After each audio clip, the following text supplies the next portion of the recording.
এরে জিব্রাইল, কোথায় তুমি, কোথায়?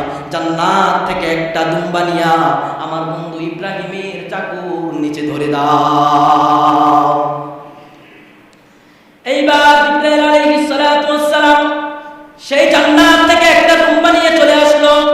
যখন দুম্বা নিয়ে আসবে, ইব্রাহিম আলাইহিস সালাতু ওয়াস সালাম শুনতেছেন জিব্রাইল আলাইহিস সালাতু ওয়াস সালাম বলতেছে, আল্লাহু আকবার, আল্লাহু আকবার, লা ইলাহা ইল্লাল্লাহ, আল্লাহু আকবার। আমরা যে তার আইয়ামে তাশরীফ যেটা আমরা পাঠ করি, আল্লাহু আকবার, আল্লাহু আকবার। জিব্রাইল আলাইহিস সালাতু ওয়াস সালাম বলতেছেন, আল্লাহু আকবার, আল্লাহু আকবার।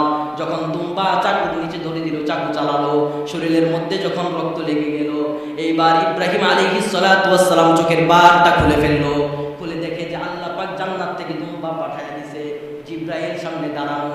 এইবার ইব্রাহিম আলাইহিস সালাতু ওয়াস সালাম বলতেছেন, লা ইলাহা ইল্লাল্লাহু আল্লাহু আকবার।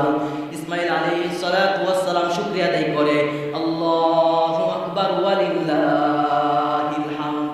আল্লাহ রাব্বুল আলামিন এই আইয়ামে তাশরীফ যেটাকে বলা হয়, এই দোয়াটা আল্লাহ পাক এমন ভাবে কবুল করেছেন, 9 তারিখ থেকে 13 তারিখ পর্যন্ত প্রত্যেকটা মুসলমান, বালেগ মুসলমানের উপর 5 ওয়াক্ত নামাজের পর একবার করে পড়া প্রত্যেকের উপর ওয়াজিব আল্লাহ পাক করে দিয়েছেন।